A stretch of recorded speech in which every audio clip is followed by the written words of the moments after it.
charging me. Freaky girl under the sheets. But you love when things start slowing down. I know you got me, baby.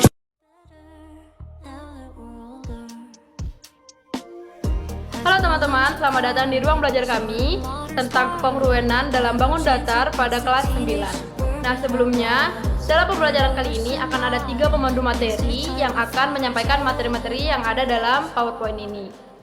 Sebelumnya, saya akan membacakan tujuan pembelajaran kali ini, yaitu pertama, menjelaskan pengertian kekongruenan dua bangun datar, kemudian menentukan bangun datar yang kongruen, dan yang terakhir yaitu menyelesaikan masalah yang berkaitan dengan kekongruenan bangun datar.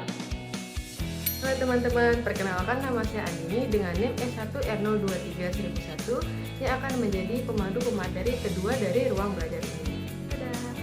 Halo teman-teman, kenalin nama aku Nafa Jusha Fitri, NIM S1R023100056. Aku sebagai pemandu pertama pada materi bangun datar. Terima kasih. Halo teman-teman, perkenalkan nama saya Kirani Asefa dengan NIM S1R0231001. Di sini saya sebagai pemandu ketiga. Nah, untuk materi pertama, apa sih itu bangun datar? Nah, kalian pasti pernah lihat kan barang-barang seperti bantal, kipas angin, bola, pintu, jendela, dan juga galon. Apa kalian pernah terpikirkan barang-barang tadi termasuk pada unsur matematika? Nah, ternyata barang-barang tadi termasuk pada unsur matematika pada pembahasan bangun datar loh. Kok bisa ya barang-barang tadi termasuk pada bangun datar? Nah, dari pengertiannya, bangun datar merupakan bentuk dari dua dimensi seperti segitiga, persegi, dan juga lingkaran.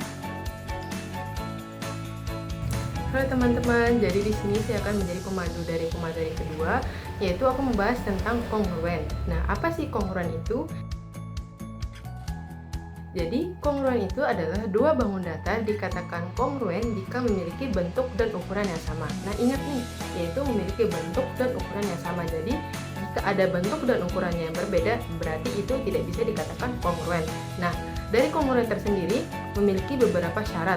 Yang pertama yaitu panjang sisi yang bersesuaian sama, yang kedua sudut-sudut yang bersesuaian sama besar, dan yang ketiga yaitu posisi boleh berbeda tetapi ukuran dan bentuk tetap sama.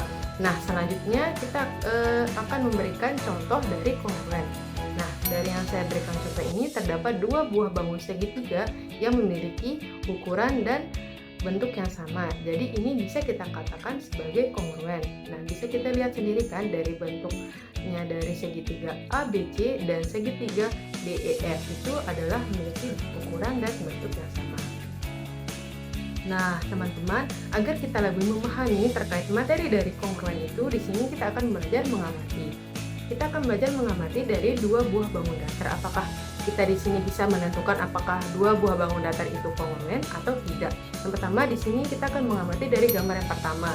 Nah, kita bisa lihat dari gambar yang pertama terdapat dua buah bangun datar yang berbentuk segitiga. Dan setelah kita amati, ternyata dari dua buah bangun segitiga ini, yang pertama dia itu sudah memiliki ukuran dan bentuk yang sama. Nah, selanjutnya kita akan bandingkan nih dengan gambar yang kedua. Ternyata dari gambar yang kedua itu terdapat ukuran dan bentuknya yang berbeda. Jadinya seperti yang kita pahami tadi bahwa kongruen itu dua bangun datar bisa dikatakan kongruen jika bentuk dan ukurannya yang sama. Jadi untuk gambar satu dan yang kedua itu adalah gambar satu kongruen dan gambar yang kedua tidak kongruen. Nah, selanjutnya kita akan beralih pada syarat segitiga kongruen. Jadi bangun datar segitiga itu memiliki syarat untuk memenuhi dari salah satunya. Yang pertama, sisi sudut sisi, dan yang kedua sudut sisi sudut, dan yang ketiga adalah sisi sisi sisi.